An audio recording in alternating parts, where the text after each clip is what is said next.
2 अक्टूबर 1869 को भारत के तटीय शहर पोरबंदर में एक ऐसे बच्चे का जन्म हुआ जो आने वाले समय में पूरे विश्व को अहिंसा का पाठ पढ़ाने वाला था। इनका नाम था मोहनदास करमचंद गांधी।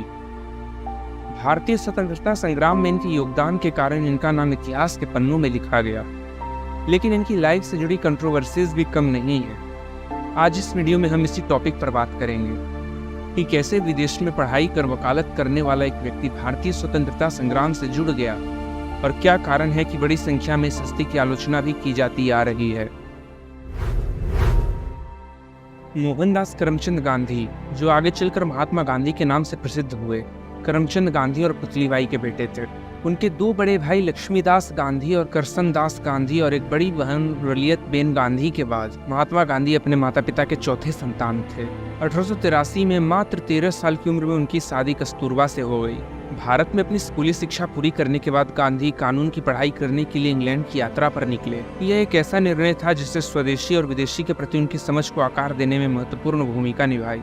लंदन में कानून की पढ़ाई ने गांधी को विदेशी भूमि में भारतीयों के सामने आने वाली चुनौतियों से अवगत कराया। नस्लवाद का प्रत्यक्ष अनुभव करने से उनमें न्याय की भावना और परिवर्तन की आवश्यकता जागृत हुई। ये अनुभव ही बाद में भेदभाव और उत्पीड़न के खिलाफ लड़ने के उनके जुनून को बढ़ावा देने वाले थे। लंदन में पढ़ाई पूरी करने के बाद भारत लौटकर महात्मा गांधी को कानूनी करियर स्थापित करने में शुरुआत में संघर्षों का सामना करना पड़ा। आखिरकार उन्होंने दक्षिण अफ्रीका में नौकरी स्वीकार कर ली और वहां के लिए रवाना हो गए। दक्षिण अफ्रीका में उनके साथ होने वाले नस्लीय भेदभाव और अन्याय ने गांधी जी को मानव अधिकारों और शांतिपूर्ण प्रतिरोध के लिए प्रतिबद्ध किया।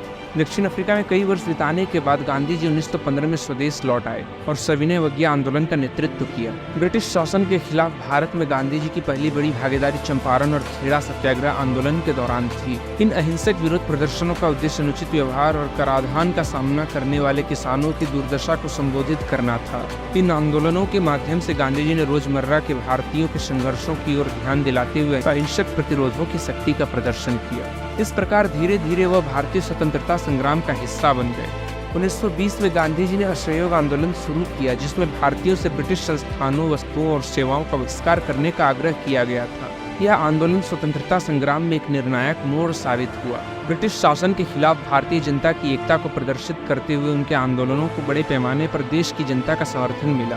महात्मा गांधी के सबसे प्रतिष्ठित आंदोलनों में से एक 1930 का नमक कानून आंदोलन था, जहां उन्होंने और उनके अनुयायियों ने ब्रिटिश सरकार द्वारा नमक पर लगाए गए कर का विरोध करने के लिए अरब सागर तक 240 मील से अधिक की पैदल यात्रा की थी।